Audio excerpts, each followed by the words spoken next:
Okay, Assalamualaikum warahmatullahi wabarakatuh. Terima kasih kepada semua yang hadir. InsyaAllah kita ramai-ramai kan kuliah awal kita pada hari ini. So, siapa yang belum share lagi, share dengan rakan-rakan, share kepada ahli keluarga lah yang tak main lagi. Bila share, insyaAllah kita boleh manfaatkan ilmu yang kita dapat pada malam ini, insyaAllah. Pada malam ni pun tetamu kita yang hadir pun bukan bukan dan tidak lain imam muda. Nanti akan kenalkan lagi, insyaAllah. Minta share-share dulu. InsyaAllah dalam lagi 2 minit kita akan start lah kuliah awal kita. Alright.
Okay, saya akan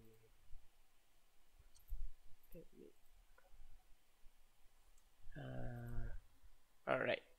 Assalamualaikum warahmatullahi wabarakatuh dan terima kasih kepada para hadirin dan hadirat yang hadir pada hari ini, insyaAllah.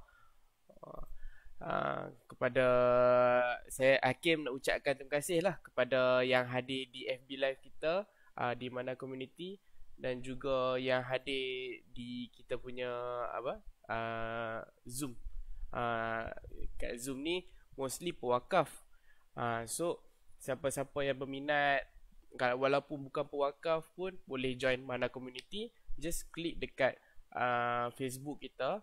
InsyaAllah apa-apa event yang kita akan adakan, kita akan share di dalam Zoom, di dalam Facebook kita, Facebook mana community, insyaAllah. Dan Hakim pun nak inform lah yang banyak event yang kita akan adakan. tambah-tambah pada bulan bulan apa akan datang ni, ibadah korban, di mana kita akan buat korban lah. So siapa-siapa yang berminat apa semua boleh check, mana community pun ada buat korban, insyaAllah. So kepada yang baru hadir, Assalamualaikum warahmatullahi wabarakatuh. Dan jangan lupa share lah, yang di Facebook tu jangan lupa share. Dan bagi tahu kat kawan-kawan yang tak perasan ke, pasal Hakim pun kadang-kadang phone tak perasan yang dia tak keluar notification. Aki kena cari sendiri. So siapa yang dapat, alhamdulillah. Siapa yang tak dapat tu minta share lah. Kalau tak dapat pun tak apa, ni recorded. So nanti dah habis boleh mai check balik bila ada masa lah. Okay, so untuk hari ni apa yang kita bincangkan? So untuk hari ni, malam ni kita akan adakan satu kuliah lah daripada Ustaz Wan Najdi bin Wan Muhammad Noh. So siapa Ustaz Wan Najdi ni? Dan dia tidak lagi dia bukan orang yang kita tak kenal. Dia daripada Imam Muda musim kedua, tahun 2010 lah. So kita dapat banyak Ustaz ni, Kori Wakil Selangor. Lepas tu Ustaz, tak maaf, ada orang nak masuk banyak, aku nak kena enterkan dia pun. Ustaz pun penyanyi kumpulan UNIC. Siapa tak tahu. Okay, so Akin tak nak melenggahkan masa lagi. Akin nak jemputlah Ustaz Imam Ustaz Najdi untuk untuk cakap sikit lah berkenaan kita punya tajuk, iaitu perkara sunat sebelum berkorban. Okay, Assalamualaikum Ustaz. Alhamdulillah. So kita pun nak dekat dah bulan bulan korban, kita nak ibadah korban ni nak dekat dah. So banyak orang nak tahu perkara-perkara sunat lah sebelum kita nak lakukan korban ni. So kat sini Akin lepas kepada Ustaz lah untuk ulas sedikit lah, dan bagi penerangan perkara-perkara sunat yang kita boleh lakukan sebelum korban. أعوذ بالله من الشيطان الرجيم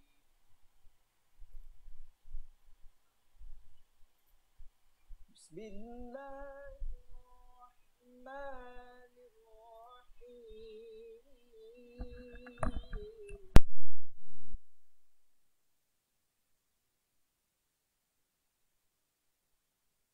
إنا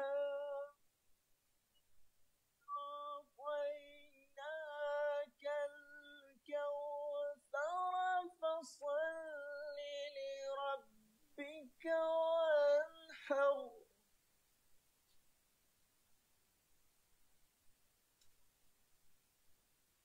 إنا أعطيناك الكوثر فصل لربك وانحر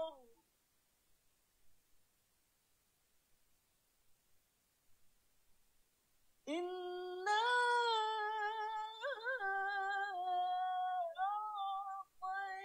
أعطيناك الكوثر فصل لربك وانحر فصل لربك وانحر إن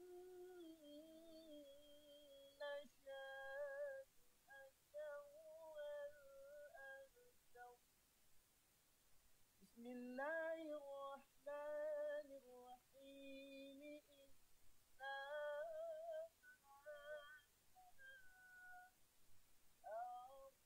أعطيناك الكوثر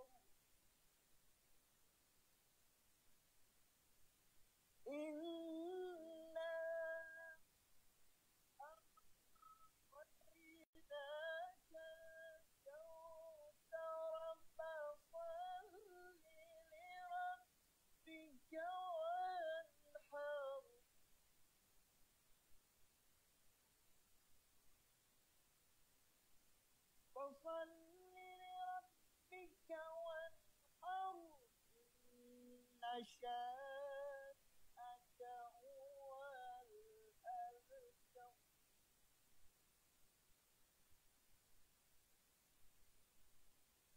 إنا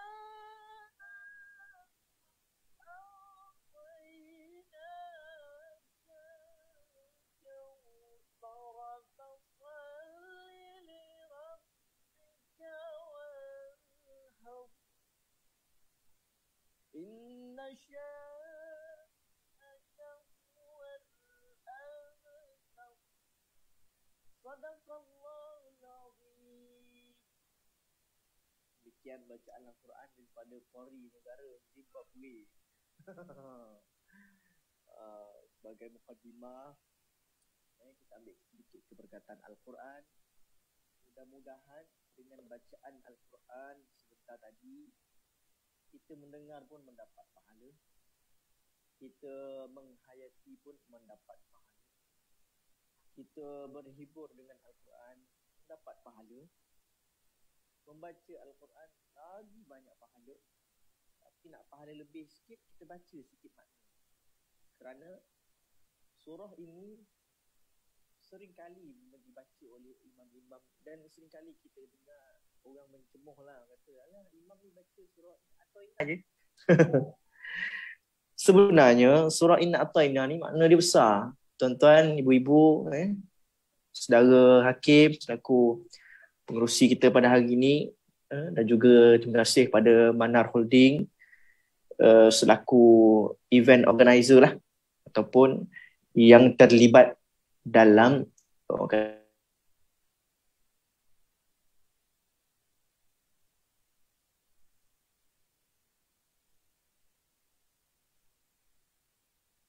recording in dalam progress. kita membuat ibadah korban ini. Dan orang katalah nak cari kena cari yang betul-betul. InsyaAllah Manar Holding adalah yang trusted, yang boleh kita percaya. Sebab saya pun banyak berurus dengan saudara Hakim, insya-Allah. Inna a'tainakal kautsar, tuan-tuan yang dirahmati Allah. Cerita tentang apa? Dalam sebab nuzul, kalau kita mengaji tafsir ataupun mengaji tentang ilmu ulum Quran, kita akan belajar tentang apa di sebalik kisah ayat itu diturunkan, yang dipanggil sebagai istilah dalam mengajinya adalah sebab nuzul. Sebab nuzul, sebab turun. Kenapa surah itu turun kepada Nabi? Cerita tentang apa? Rupanya ceritanya adalah ada kena-mengena dengan raya haji, ada kena-mengena dengan korban. Apa yang terjadi? Ada yang dalam pandangan ataupun sebab nuzul diceritakan kisah ini berlaku pada tahun 2 Hijrah. Yang mana Nabi SAW ketika itu peristiwa Hudaibiyah, perjanjian Hudaibiyah, Nabi SAW diberikan wahyu tentang ayat ini. Kerana apa? Kerana Allah menegur perbuatan orang-orang yang menghina Nabi ataupun orang yang mencerca Nabi, terputus ataupun nerakalah tempat baginya. Itu sebab Allah kata inna a'tainakal kautsar. Sesungguhnya kami telah mengurniakan kepadamu wahai Muhammad kebaikan yang banyak di dunia dan di akhirat. Kautsar ni cerita tentang apa? Cerita tentang kebaikan dunia akhirat. Allah beri kelebihan kepada Nabi SAW. Sama cerita pasal surah Alam Nashrah Laka Sadrak. Bukankah kami telah melapangkan dadamu wahai Muhammad? Allah ceritakan sebenarnya dalam surah-surah Allah beri kelebihan kepada Nabi, sehingga Allah mengangkatkan aku, meletakkan nama engkau selepas nama aku wahai Muhammad. Terjadi apa tuan-tuan ibu-ibu yang dirahmati Allah? Terjadinya perang ketika Hudaibiyah itu adalah umat Islam digendah-gendahkan, sehingga diceritakan mendapat perkhabaran Uthman bin Affan telah dibunuh. Itu dalam peristiwa dalam bulan Zulqaidah. Sekarang ni kita berada 16 Zulqaidah. 16 Zulqaidah ni, maksud Zulqaidah ni dalam bahasa Arab maksudnya rehat. Rehat untuk apa? Rehat sebelum kita nak bertemu dengan raya haji. Orang nak pergi haji ni, kita kena rehat dulu waktu ni. Dan Mekah, Madinah ditutup, rehat dulu untuk umrah, untuk yang lain-lain. Untuk apa? memberi laluan kepada orang nak mengerjakan haji. Cerita tentang apa? Perjanjian Hudaibiyah. Nabi SAW mendapat perkhabaran mimpi. Nabi mimpi apa? Nabi pakai kain ihram, seolah-olah Nabi mengerjakan haji ataupun mengerjakan umrah. Dan Nabi terus bangkit daripada tidur. Nabi mengajak sahabat seramai 1,400 orang untuk pergi ke Mekah daripada Madinah, lalu berhenti di Hudaibiyah. Tapi diberhentikan kenapa? Kerana ditahan oleh kaum kufar musyrikin Mekah ketika itu. Ditahan kerana tidak membenarkan Nabi SAW untuk masuk ke dalam Mekah. Lalu umat Islam pun marah. Umat Islam marah, kenapa? Kenapa? Apa masalahnya? Ini terjadi bulan Zulkaidah. Ini kita boleh ambil ibrah. Sebab dia ada kaitan sebelum kita ni, sunnah sebelum nak masuk korban. Kita ambil kisah. Zulkaidah ni jarang-jarang sekali diceritakan tentang kisah ini. Ibrahnya adalah di Hudaibiyah tercetusnya perjanjian Hudaibiyah. Kerana apa? Kerana ketika itu Nabi SAW hantar Uthman bin Affan. Kemudian Uthman bin Affan dan umat Islam mendapat berita yang Uthman bin Affan telah dibunuh. Ni cerita. Jadi bila dia dapat cerita dibunuh, lalu sahabat-sahabat semua membuat satu perjanjian ataupun persatuan, dipanggilkan persatuan ataupun perjanjian Ar-Ridwan. Untuk apa? Untuk membalas dendam di atas kematian Uthman bin Affan. Jadi orang musyrikin Mekah ni takut ni perjanjian, ni cerita yang berlaku dalam Zulkaidah, tuan-tuan, ibu-ibu. Jadi perkara ni jadi umat musyrikin Mekah pun takut. Lalu ajak deal buat perjanjian Hudaibiyah. Itu yang tercetusnya perjanjian Hudaibiyah. Satu perjanjian yang nampaknya berat sebelah. Antara dia cerita tidak boleh berperang 10 tahun, gencatan senjata, tak boleh perang. Lepas tu cerita apa? Cerita tentang Nabi tak boleh masuk Mekah tahun tu, boleh masuk tahun depan. Ni Nabi dah sampai lah tu, dah dekat sampai, tapi tak boleh masuk, boleh masuk tahun depan. Itu pun masuk tak boleh pedang tak boleh bawa keluar, semua kena duduk dalam sarung. Sebab apa? Sebab bahaya kalau duduk situ tiba-tiba tengah buat haji apa tiba-tiba kena bunuh ke apa kan. Ni nampak macam berat sebelah. Lepas tu orang Islam yang orang bukan Islam, musyrikin Mekah yang pergi masuk Islam, pergi ke Madinah, tidak mendapat keizinan daripada mak ayah ni, perlu dipulangkan semula. Nampak? Dah 4-5 dah. Nampak Islam macam kalah, sehingga Umar kata apa? Aku nampak perjanjian ni berat sebelah, aku marah, kata kan. Tapi kali ini aku berlapang dada kerana aku yakin ini adalah kelebihan yang Allah berikan kepada Nabi sallallahu alaihi wasallam. Nabi berlapang dada. Nabi berlapang dada. Tapi sebenarnya kisah tentang perjanjian Hudaibiyah, tuan-tuan ibu-ibu yang dirahmati Allah, cerita tentang apa? Cerita tentang sebenarnya kemenangan Islam. Kemenangan Islam. Cerita pasal apa? Cerita pasal bila orang Islam yang balik ke Madinah, balik ke Mekah, jumpa keluarga, dia akan cerita pasal Islam. Dan memang Islam ini tidak menganjurkan nak perang-perang ni. Perang ni sebab apa? Sebab bila orang cerita pasal, bila orang merendah-rendahkan Islam dan sebagainya. Jadi fasalli li rabbika wanhar. Dapat wahyu daripada Allah, oleh itu kerjakanlah sembahyang kerana Tuhanmu semata-mata. Kerjakanlah sembahyang. Dalam tafsir kata apa? Sembahyang ni adalah sembahyang raya. Sembahyang raya haji. Dan sembelihlah korban sebagai bersyukur. Wanhar, kemudian baru sembelih. Itu sebab sunnahnya kita sembelih selepas raya haji, selepas sembahyang. Raya haji dengan hari raya Aidilfitri lain. Sunnah Aidil Adha kita makan selepas balik sembahyang.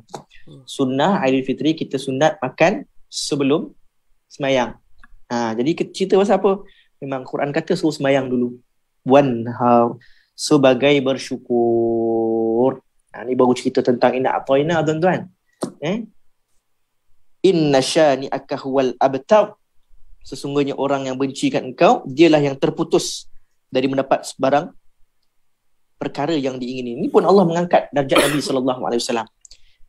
Orang yang benci engkau, dia akan terputus semualah, terputus daripada mendapat rahmat Allah, terputus daripada mendapat kasih sayang Allah dan sebagainya. Ibu-ibu, tuan-tuan yang dirahmati Allah, bila kita cerita tentang hari raya korban ataupun cerita tentang sunnah yang boleh dilakukan sebelum berkorban. Antara satu hadis yang sangat masyhur, iaitu hadis yang ke 1977. Ni penting hadis ni, dan ditulis dalam bab yang ke-39, jilid 7, muka surat 152. Cerita tentang apa? Bab larangan. Bab larangan. Ibu-ibu yang dirahmati Allah, terdapat juga sunnah Nabi yang berbentuk larangan, dan juga ada sunnah Nabi SAW yang berbentuk suruhan. Kalau kita belajar tentang hadis Nabi ni berbentuk percakapan. Hadis ni perbuatan Nabi, dan ditulis dalam bab yang ke-39, Nabi percakapan, mengaku. Hadis larangan pun hadis, ataupun dipanggil athar, ataupun bekas, ataupun tinggalan-tinggalan Nabi SAW. Itu juga dipanggil sebagai hadis. Cerita tentang apa? Saya bacakan hadisnya yang tak berapa panjang. Hadis riwayat Imam Muslim. Man kana lahu, saya bacakan, zibhun yazbahuhu fa idza uhilla hilalu dzil hijjah fala ya'khudhanna min sya'rihi wala min azfarihi syai'an hatta yudhhi hiya. Okey. Ini cerita tentang apa, ibu-ibu yang dirahmati Allah? Cerita tentang barang siapa yang mempunyai binatang korban untuk disembelih. Maksudnya ibu-ibu tahun ni nak buat korban, ada dah binatang tu. Buat apa? Lembu ke kambing? Tak terpulang, tak ada masalah. Kibas boleh, kambing boer boleh, kambing Melayu boleh, kambing New Zealand boleh, segala jenis kambing. Kambing banyak. Ada kambing bunyi bek, ada kambing bunyi ada macam-macam jenis kambing. Apabila terlihatnya anak bulan Zulhijjah, ni tengok hebat. Cerita tentang hilal. Ni pun cerita pasal hilal. Baru ni kita raya haji kan, raya Aidilfitri. Cerita pasal hilal kan. Kita tengok anak bulan. Tiba-tiba raya terkejut baru-baru ni kan. Hilal, janganlah dia mengambil satu apa pun, yakni memotong daripada rambutnya maupun daripada kukunya sehingga dia selesai berkorban. Dekat sini cerita tentang apa? Cerita tentang bila tuan-tuan, ibu-ibu buat korban tahun ni. Ustaz, saya buat korban. Jadi apa yang sunnah saya buat? Sunnahnya adalah bila masuk 1 hari bulan. Jadi ibu-ibu dah plan awal. Ustaz, saya dah bayar dah pada masjid harga sekian-sekian, 700.5 satu bahagian. 700.5. Ada yang tempat di luar negara ada yang 500, ada yang 400, ada yang 300.5. Saya tak pasti. Manar Holding ada ke Ustaz? Ustaz buat macam mana? Manar Holding ada buat package yang macam mana? Ada ke Uganda pun ada, ke Malaysia. Kami JV dengan Al-Khairi. Baik Al-Khairi, okey. Sahabat Ana juga tu kan. Cerita tentang apa, ibu-ibu, ayah-ayah yang dirahmati Allah. Ceritanya korban ni tak kisah nak mana-mana pun. Kerana apa? Kerana kita melihat orang-orang di luar negara, walaupun mereka ini susah mereka ni sebenarnya susah lagi pada kita. Saya kira kita melihat anak-anak yatim ke ataupun anak-anak fakir miskin di Malaysia, dia lebih mudah. Kerana apa? Kerana di luar negara dia punya susah dia kita tak boleh nak imagine. Sebab apa? Tuan-tuan kena pergi luar negara lah. Saya pernah ke Kemboja, saya pernah ke Vietnam pun ada juga Muslim tapi sangat sikit. Saya juga pernah ke Thailand, saya pernah ke Indonesia, saya belum pergi lagi.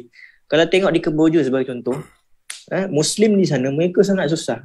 Sehingga bila ditanya bila mereka ni makan daging berapa kali setahun, ada yang kata tak pernah. Ada yang kata setahun sekali bila raya haji lah, sebab dia kategori fakir miskin.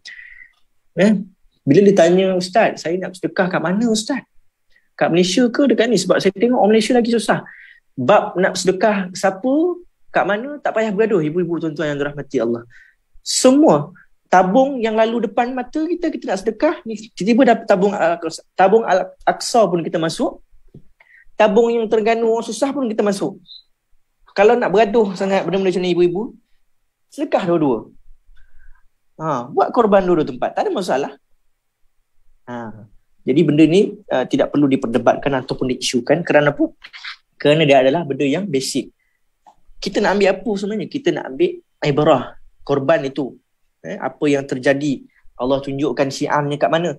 Peristiwa Nabi Allah Ibrahim, cerita tentang menyembelih, cerita tentang dengan Nabi Ismail. Saya sempat, Ustaz, saya pergi ke umrah 3-4 tahun lepas, silap saya 3 tahun lepas.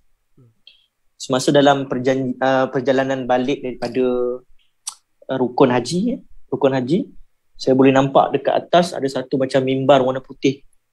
Di situlah terjadinya Nabi Allah Ismail disembelih oleh, bukan cerita itulah, cerita tentang kisah tu di bukit belah kiri, saya boleh bayang-bayang, ibu-ibu boleh tengok, boleh Google, buka dekat mana tempat mimbar warna putih terjadinya penyembelihan ataupun kisah tentang Nabi Allah Ibrahim dan juga Ismail. Cerita panjang ibu-ibu yang dirahmati Allah. Kerana apa? Kerana Nabi Ibrahim ini adalah bapa kepada Ismail dan juga bapa atuk ataupun ada kaitan dengan Nabi Allah Muhammad.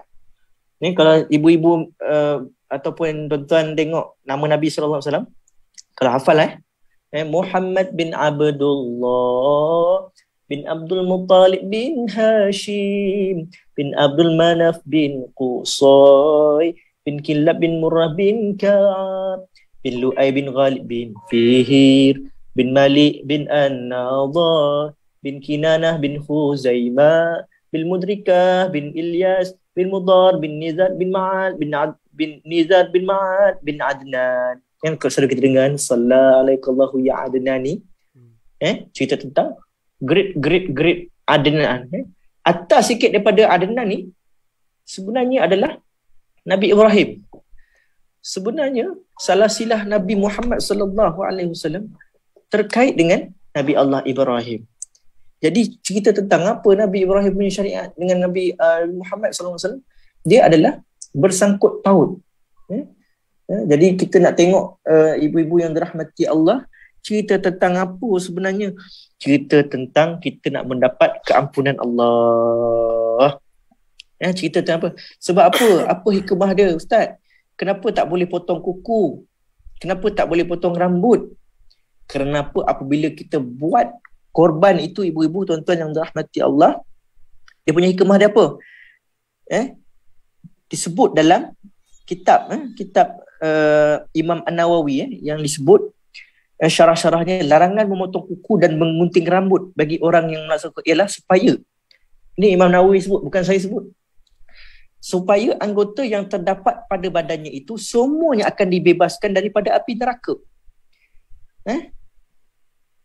Ada pandangan yang lemah menyatakan menyerupai orang yang berada di keadaan ihram, tapi di mana diharamkan gunting, tetapi dia pandangan yang cukup lemah.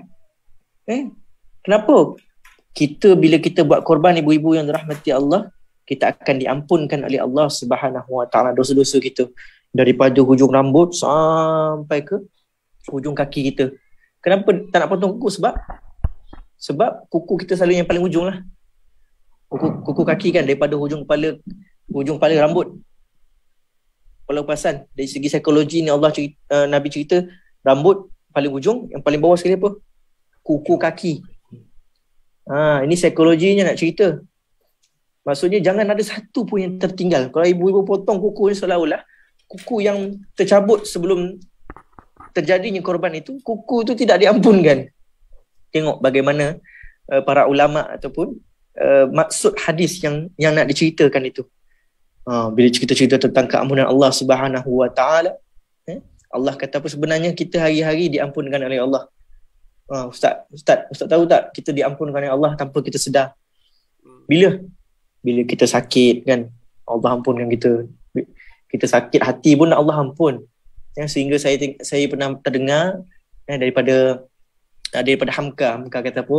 Hamka kata sedang kita duduk dalam diam, duduk terdiam. Apabila kita dalam keadaan sedih pun, Allah ampunkan dosa kita. Tengok bagaimana kita ni diampunkan dosa.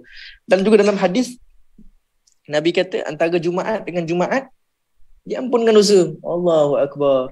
Di antara Ramadan dengan Ramadan diampunkan dosa. Tak buat apa-apa Ustaz.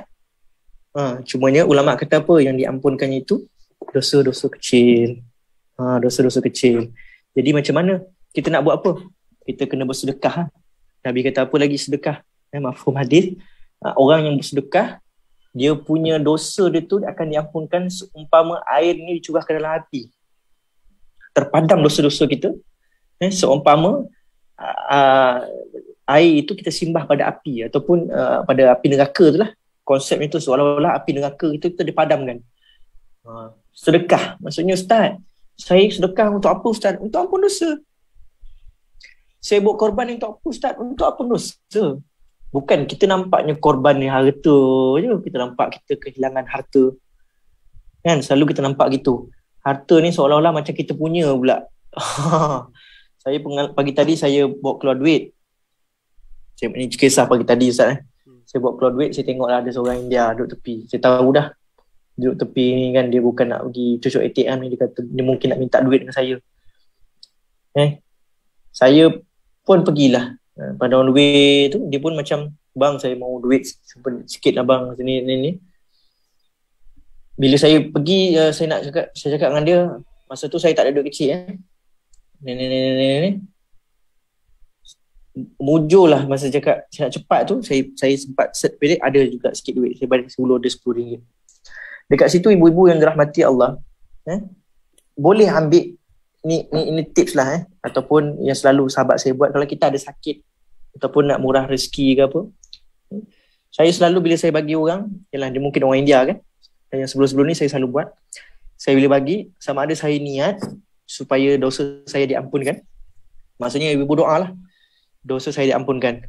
Ya Allah, bagi ampun ya Allah. Walaupun orang tu India, ibu-ibu tuan-tuan yang dirahmati Allah, itu bahagian kita. Sebab harta ataupun rezeki kita ni ada yang Tuhan bagi kat kita sebenarnya bukan untuk kita. Sebenarnya rezeki tu untuk orang lain. Ada Allah bagikan rezeki tu memang bukan untuk kita, rezeki anak-anak kita. Ada rezeki yang kita dapat tu memang untuk kita, mungkin sedikit.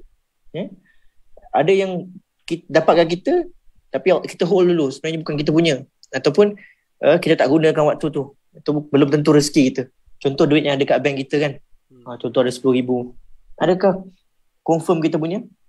Selagi dia tidak digunakan, bukan kita punya. Jadi macam mana Ustaz? Nak buat apa? Infak lah. Sedekah lah. Korban lah. Kerana apa? Kerana calculation Islam kata apa? Tidak berkurang pun sedikit harta dengan infak ataupun berkorban. Kerana apa? Kerana kita nak dapat ampunan Allah Subhanahu Wa Taala. Allah kata apa? Dalam satu hadis kursi, aku akan ampunkan dosa hamba aku. Walaupun dosanya itu di antara langit dan juga bumi, banyaknya. Kita dulu dah banyak dosa. Ustaz, saya banyak dosa Ustaz. Dosa apa makcik? Entahlah Ustaz, saya dengan suami saya pun selalu sangka buruk. Saya selalu menggores hati. Saya tak sedar Ustaz. Saya nak sembahyang taubat pun tak sempat Ustaz. Contoh. Ataupun Ustaz, macam mana nak ampun dosa? Sedekah. Sedekah ibu-ibu. Mudah. Kerana sedekah ini adalah benda yang very easy. Kita niatkan untuk kita nampak sedekah tu harta kita yang hilang sebenarnya.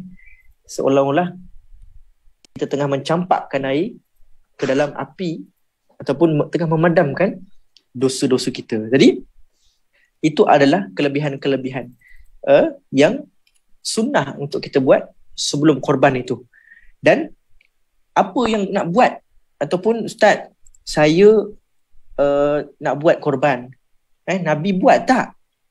Ada soalan juga macam tu. Sebenarnya adalah Nabi, ini antara sunnah Nabi yang Nabi tak tinggal. Ada pandangan kata setiap tahun Nabi buat korban. Sehingga dalam satu hadis Nabi kata kepada Fatimah, Fatimah, wahai Fatimah, kau pergi lihat darah ataupun bila disembelih tu tengok darah tu, sunat. Tengok, Ustaz, sunat ke tengok darah sembelih tu? Sunat. Sunat tengok darah tu. Sebab apa? Sebab Nabi suruh Fatimah pergi tengok. Dan Ustaz, kalau saya tak sembelih sendiri boleh ke Ustaz? Boleh. Fatimah punya bahagian korban diwakilkan kepada orang lain. Ni.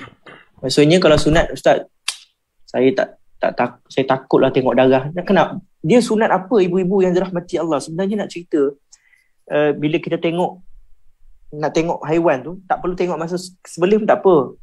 Tengok sebelum sembelih. Ni sunat. Kerana apa? Kerana memang ada dalam Islam ataupun dalam hadis diceritakan Nabi SAW mengajar kita untuk memilih bagaimana keadaan kambing ataupun binatang korban kita itu. Dengan cara macam mana? Ini dalam yang saya bacakan ya. Lebih jelas untuk kita gunakan sebagai apa? Ibrah ataupun sebagai ilmu buat kita semua. Ini diceritakan dalam tuan-tuan ibu-ibu boleh tengok banyak sebenarnya dalam mufti. Saya selalu tengok mufti wp.gov.my kerana ini banyak cerita tentang sehingga diceritakan dalam Syekh Muhammad Az-Zuhaili berkata bahawa syarat-syarat binatang sembelihan yang diakikahkan ataupun dikorbankan, kambing umurnya tidak kurang daripada 2 tahun dan umurnya masuk tahun ketiga. Itu sebab diceritakan ataupun bahasa dari segi hukum bahasa fiqahnya adalah 2 tahun 1 hari.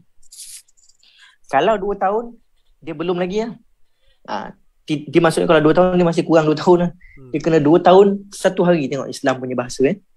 Tapi kambing biri-biri, kalau ibu-ibu perasan kambing biri-biri ni yang ada bulu rambut kerinting tu kan, macam dekat New Zealand, dia punya umur dia tidak kurang daripada setahun dan umurnya masuk 2 tahun. Jangan bawah setahun. Maksudnya 1 tahun 1 hari. Sama juga. Sebab dalam kitab Al-Mu'tamad, kitab Mu'tamad cerita tentang apa? Dalam kitab Fiqh Al-Manhaji pun sebut umur kambing yang hendak dikorban disyaratkan telah masuk tahun ketiga, manakala umur biri-biri masuk tahun kedua. Atau telah tanggal gigi hadapannya sekalipun umurnya belum sampai setahun. Pergi tengok. Datang kan pagi lepas raya tu kan, datang tengok kambing. Buat apa? Janganlah duduk jauh kan. Pegang. Seelok-eloknya pegang. Sunnah Nabi sendiri sembelih. Tu paling terbaik tu. Nak ambil sunnah tu pegang. Supaya apa? Sebab kita rasa kan ini adalah bahagian aku. Semoga diampunkan dosa-dosa aku. Semoga korban ini menjadi tunggangan. Lepas ni kita tengok hadis tentang, Ustaz, betul ke korban ini akan menjadi tunggangan saya di akhirat? Lagi saya bacakan hadisnya. Pegang kambing tu, pegang lembu tu, usap ambil sunnah ni. Dan kenapa nak pegang, Ustaz? Sebab nak rasa dia punya lemak dia tu, nak rasa dia punya daging dia tu, nak menyatakan sihat. Tak boleh ambil kambing yang terencut-encut kaki. Takut kakinya ada apa? Ada sopak lah, ada. Takut ada penyakit-penyakit. Kerana apa? Kerana lembu kena sihat, kambing kena sihat. Kenapa? Sebab ikmahnya nak bagi orang makan. Ikmah dia bukan nak bagi, Ustaz, cukup korban, tak kisah, saya nak ambil paling murah sekali. 100 ada, Ustaz? 100. Mana ada 100? Ni adalah 100 kuring. Jadilah, Ustaz, nak jimat. Ni masalah orang kita. Kenapa? Masalahnya nak jimat. Baik tak payah korban lah macam tu. Itu sebab Nabi ajar kita nak bagi pada orang ni, bagi yang paling terbaik sekali. Bagi yang paling terbaik. Dan dia ceritakan Nas dan Hujah umur yang hendaklah 2 tahun, okey.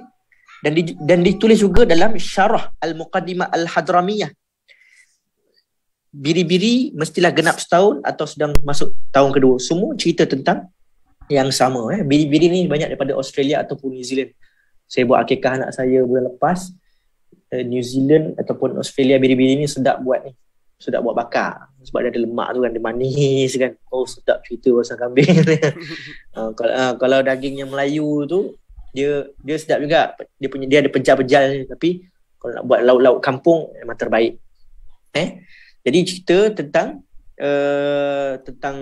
sunat ni adalah sunnah juga. Sunnah, Ustaz, macam mana? Kalau boleh beranikan dirilah. Pergi, saya nak cuba potong lah, contoh. Walaupun sekarang ni dekat Sekarang ni pun ada tauliah-tauliah untuk yang boleh banyak-banyak boleh ambil pengalaman. Saya pun baru ni first time akikah anak saya buat. Saya pun tak pernah sembelih, saya tak ada pengalaman. Bukan takut, tapi sebab bila hari-hari haji dah memang ada orang ditugaskan, sehingga diceritakan dalam hadis Sayyidina Ali kata pun, Nabi kata kepada orang yang melapah ataupun yang menyembelih, jangan diberi daging itu kepada mereka kerana risau daging itu menjadi haram ke atas mereka. Maksudnya Nabi betul-betul menjaga daging-daging ni nak bagi sampai dekat orang miskin ataupun orang susah. Lepas tu, kalau ada orang-orang yang sembelih lapah tu, bagi apa Ustaz? Bagi upah. Bagi RM50 ke RM100. Ini. Sekarang apa? Kerana Nabi jaga. Ustaz, macam mana sunnahnya? Sunnah. Orang kita ada buat 1/3 bagi dekat yang ni lah. 1/3 bagi dekat jiran-jiran dan tetangga. 1/3 baru bagi dekat orang miskin. Ini diharuskan. Sebab memang dalam masyarakat kita buat benda ni diharuskan. Tapi yang sunnahnya macam mana? Yang sunnahnya, ibu-ibu, tuan-tuan yang dirahmati Allah, Nabi hanya pergi ambil daging tu. Cara Nabi hanya ambil segenggam saja. Pergi, ibu-ibu pergi segenggam. Cukup bagi dekat Aisyah, cukup bagi kat Fatimah sikit satu saja. Yang selebihnya bagi kepada orang miskin terus. Tengok betapa banyaknya sedekah Nabi kepada orang fakir miskin. Ni nak cerita ibu-ibu yang dirahmati Allah, sunnah apa Ustaz? Sunnahnya memang korban ni untuk orang. Itu sebab memang ada di Uganda, di Afrika. Ibu-ibu tak payah fikir bahagian-bahagian ibu nak makan. Ibu-ibu nak makan steak, pergi je. Di sini pun ada daging frozen. Mereka jangan kata daging frozen ibu-ibu. Kedai yang ada daging frozen pun belum tentu halal tidak. Kerana kadang-kadang mereka ni di negara yang komuniti pemerintah mereka orang-orang yang bukan Islam, mereka terpaksa makan daging yang disembelih, daging yang fresh. Daging frozen ni belum tentu kesahihannya halal. Kerana apa? Kerana pemerintah mereka yang bukan orang Islam. Kita senang apa-apa semua insya-Allah semuanya halal negara kita. Dan mereka ini negara-negara susah kadang-kadang baju pun tak pakai, kadang-kadang seluar pun tak ada, kasut pun tak ada. Bayangkan orang-orang yang pelarian-pelarian dan sebagainya. Mereka ni pun cukup nisab sebagai orang-orang yang patut kita bantu ataupun orang-orang yang susah. Jadi cerita tentang apa? Ada kalau orang Melayu kita nak tengok cukup haul ataupun Ustaz, kena tanya nak tengok kambing 2 tahun macam mana ni Ustaz kan? Ibu-ibu pergi buka gigi dia. Pegang gigi dia, angkat dia punya bibir dia, kadang-kadang tak payah pun tak apa. Dia tengah nganga tu pun nampak dah. Giginya tu jarang-jarang. Renggang. Maksudnya dia tak rapat. Kalau rapat tu maksudnya muda lagi lah. Biasa kan kalau susukan kambing dengan baby kan, rapat diri dia kan. 2 tahun ni nak tengok. Dan dia giginya besar. Tengok giginya besar. Dan nampaknya giginya berganti. Ada yang baru, ada yang lama, ada yang baru, ada yang lama. Maksudnya itu adalah kambing yang sudah cukup sifat. Cerita tentang ibu-ibu yang dirahmati Allah. Tadi saya nak bacakan sebelum hadis. Ustaz, betul ke apa yang akan menjadi tunggangan kita di akhirat nanti? Okay. Yang ni ada satu hadis. Memang ada hadis, cuma taraf hadisnya insya-Allah saya bacakan supaya semua mendapat ilmu lah pada hari ini insya-Allah. Di sini saya nak tekankan kepada ibu-ibu yang dirahmati Allah, apabila cerita tentang korban ataupun cerita tentang hari raya haji, cerita tentang sebenarnya apa, hari tasyrik ni adalah hari tanda-tanda orang-orang yang melaksanakan haji ni, tanda kesyukuran. Jadi orang dekat sana, orang haji ni, dia buat apa? Kita ni sebenarnya korban ni adalah, kata apa, yang belakang-belakang lah. Orang yang betul-betul mendapat ataupun yang tengah buat haji, itulah yang kita kena tengok lah selalu. Buka lah TV1, ambil semangat apa? Semangat orang-orang yang pergi haji. Tengok semangat, dia pergi hari Arafah, 9 Zulhijjah. Dia dah wukuf di Arafah, cerita. Dan 10 hari bulan tu mereka beraya. Hadis cerita apa? Daripada Aisyah. Saya nak bacakan dia punya matan ke? Tak payah baca mana je. Tidak ada amalan yang dilakukan oleh anak Adam pada hari An-Nahr. An-Har tadilah. Hari Aidil Adha yang lebih dicintai oleh Allah selain daripada menumpahkan darah binatang kurban. Sesungguhnya ia akan datang pada hari kiamat dengan tanduknya, dengan bulunya, dengan kukunya, dan sesungguhnya darah tersebut akan sampai kepada redha Allah sebelum ia jatuh ke bumi. Maka bersihkanlah jiwa kamu dengan berkorban. Minta maaf, ini bukan hadisnya. Satu lagi korban tunggangan kita. Saya tak jumpa pula. Tunggangan.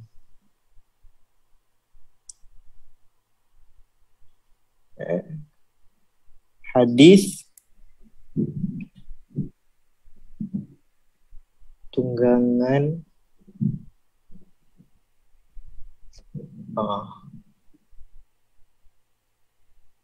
Okey. Cerita tentang betul lah.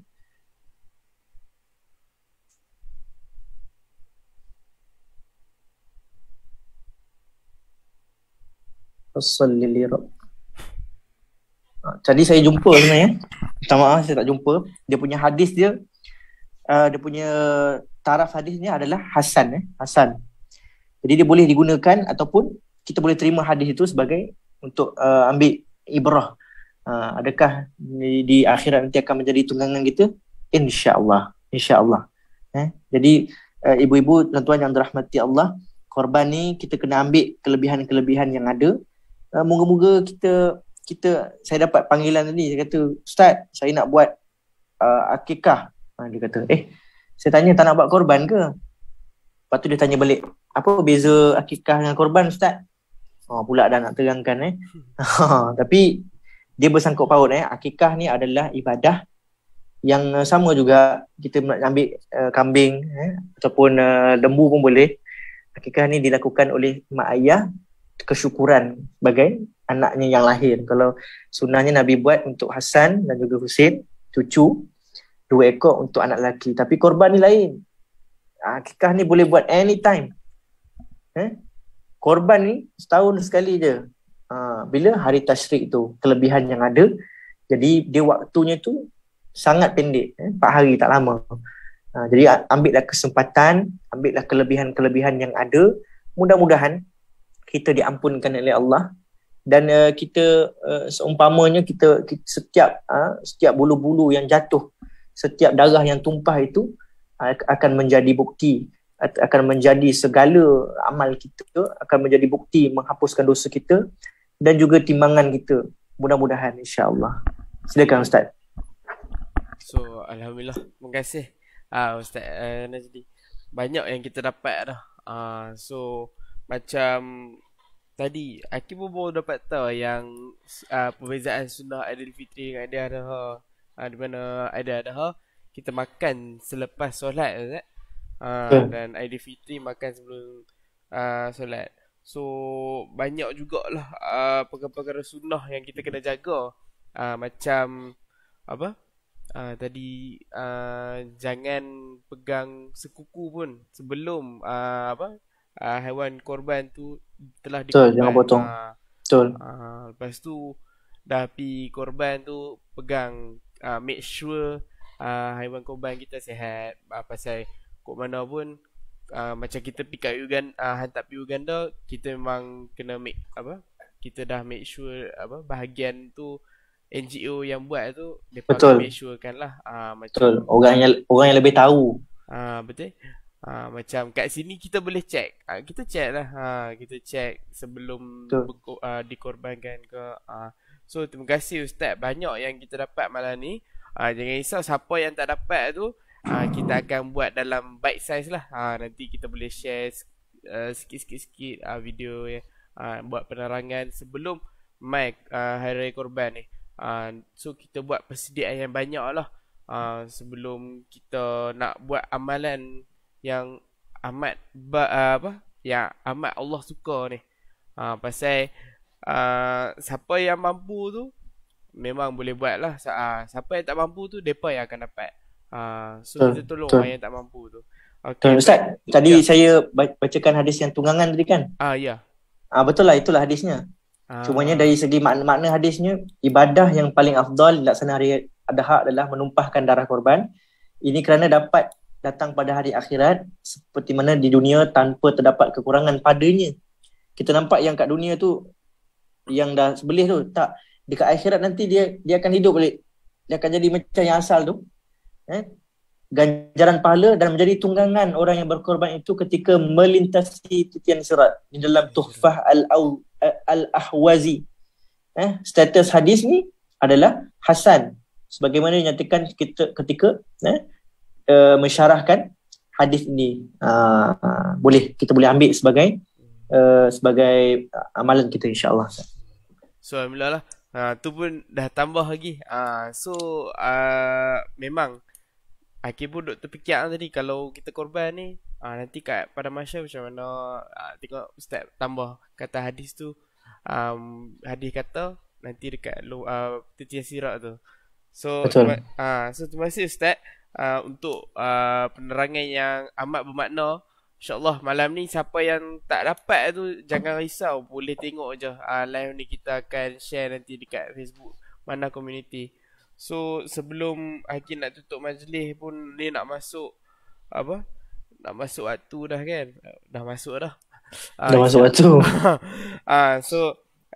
Kepada Hakim nak ucapkan terima kasih kepada yang ada di Facebook Mana Community yang tengok secara live dan juga yang ada di dalam Zoom kita lah. InsyaAllah minggu depan tak ada dah, tapi kita akan ada program di Kepala Atas Cilik Haji lah. Kita nak kita buat dengan tabika kemas. Kita buat haji, kita buat simulasi haji. So siapa-siapa yang nak main dekat Abdullah Fahim boleh main tengok. Boleh tengok anak-anak kita yang akan besar ni. Kita pun bawa anak-anak game bagi dia reti juga walaupun dia kecil lagi kan. Kita ajak biar dia faham tu raya haji ni ada kaitan dengan haji tu. Betul. So siapa yang nak main tak main pun tak apa. Kami letak informasi yang nak dapat tu ada je di dalam Facebook Mana Community. Jangan risau, semua percuma, just follow kita punya Facebook je. So kepada semua yang ada, kita nak ucapkan sekali lagi terima kasih kepada Ustaz. Ustaz Najib. Kita nak ucapkan terima kasih kepada semua yang hadir lah, Zoom dan FB. So sebelum Hakim nak tutup majlis kita malam ni kuliah awal, Hakim nak minta Ustaz bacakan doa penutup lah pada hari ni. Al-Fatihah. A'udzubillahi minasyaitonir rajim. Bismillahirrahmanirrahim. Alhamdulillahirabbil alamin. Arrahmanirrahim. Maliki yaumiddin. Iyyaka na'budu wa iyyaka nasta'in. Ihdinas siratal mustaqim. Siratal ladzina an'amta 'alaihim ghairil maghdubi 'alaihim waladdallin. Ya Allah, ya Tuhan kami, pada malam ini kami berdoa, bermunajat kepadamu ya Allah, agar Engkau berikan kepada kami inayah, hidayah, keselamatan, kerahmatan, kemuliaan, keredaan ke atas diri kami, keluarga kami, ibu ayah kami, sanak saudara kami, ke atas junjungan Muhammad sallallahu alaihi wasallam, ke atas Nabi Ibrahim, seluruh keluarga baginda, dan kami memohon kepadamu ya Allah, jadikanlah kami, keluarga kami menjadi salasilah yang baik, salasilah yang diampunkan dosa, salasilah yang mempunyai kebaikan, salasilah yang soleh dan soleh, seperti mana nabi-nabi yang terdahulu mereka menjaga salasilah mereka, menjaga akhlak budi mereka, anak-anak mereka, keluarga mereka daripada api neraka-Mu ya Allah. Engkau memberi perintah ya Allah, ku anfusikum wa ahlikum nar, pelihara diri daripada diri dan juga ahli keluarga daripada bahan bakar api neraka. Maka Kau haramkanlah bagi kami neraka-Mu ya Allah. Ya Allah, ya Tuhan kami, jadikanlah korban kami pada tahun ini sebagai ibadah, sebagai penghapus dosa, sebagai penguat semangat untuk kami menjalani kehidupan ini, sebagai menguatkan dada jiwa kami untuk menempuh segala ujian dalam kehidupan, menempuh segala kesusahan, kepayahan. Apalah nak dibandingkan dengan kepayahan Nabi Ibrahim yang terpaksa mengorbankan anaknya Nabi Ismail. Apalah kiranya ya Allah ya Tuhan kami, dengan rezeki anak kami, dengan rezeki-rezeki yang kami ada hari ini, kami korbankan untuk-Mu ya Allah. Kami korbankan di jalan-Mu ya Allah. Bukan untuk orang lain tetapi untuk diri kami juga, supaya kami masuk ke dalam syurga-Mu yang paling tertinggi ya Allah. Kami bermunajat ya Allah agar Engkau berikan kepada kami zuriat yang soleh dan solehah, zuriat yang baik ya Allah. Semoga korban kami ini menjadi tunggangan kami di akhirat nanti ya Allah. Seperti mana yang ada di muka bumi ini juga kami membayangkannya berada bersama dengan kami melintasi titiran sirat ya Allah. Kami takut kepada Engkau ya Allah. Engkaulah Allah yang maha kuat, yang maha murka ke atas sesuatu jika Engkau murka kepada kami ya Allah. Ampunkan kami ya Allah. Tapi kami yakin Engkau penuh dengan Maha Esa, Maha Pemurah, Maha Pengasih, Maha Penyayang melebihi segala-galanya. Maka Kau kasihanilah kami, Kau kesian dekat kami ya Allah. Kami hanya hamba-Mu, tidak lain tidak bukan ya Allah. Kami ingin mengikut jejak langkah Nabi-Nabi, Rasul-Rasul, tabi'in, ulama-ulama, para salafus salih, orang-orang wali-wali Allah, untuk kami bersama dengan mereka di akhirat nanti di syurga yang paling tertinggi. Rabbana atina fid dunya hasanah wa fil akhirati hasanah wa qina azaban nar. Wa sallallahu ala Muhammad wa ala alihi wa sahbihi wasallam. Alhamdulillah rabbil alamin. Amin. Alhamdulillah. Terima kasih Ustaz. Sekali lagi saya nak ucapkan beribu-ribu terima kasih lah. InsyaAllah semoga apa yang kita dapat hari ni bermanfaat dan kita boleh amalkan dan kita share kepada orang ramai. So, akhir tutup majlis kita lah pada malam ni. Assalamualaikum warahmatullahi wabarakatuh. Waalaikumsalam warahmatullahi. Okay, baik. Terima kasih Ustaz. Okay, minta diri dulu okay, Okay, baik. Terima kasih. Kita jumpa lagi insyaAllah. Assalamualaikum warahmatullahi wabarakatuh. Apa khabar semua? Hari ni Dr. T nak kongsikan dengan anda kelebihan berwakaf atau bersedekah pada hari Jumaat. Yang pertama sekali, hari Jumaat ni dikenali sebagai Sayyidul Ayyam, ibu kepada segala hari ataupun penghulu kepada segala hari. Yang keduanya, dalam Islam banyak peristiwa utama yang telah berlaku pada hari Jumaat dan juga bakal berlaku pada hari Jumaat. Antaranya Nabi Adam AS dicipta pada hari Jumaat. Yang kedua, hari kiamat bakal berlaku hanya pada hari Jumaat. So apa kata sambil-sambil kita nak berwakaf, nak buat baik, kita pilihlah hari Jumaat. InsyaAllah pasti pahalanya berganda.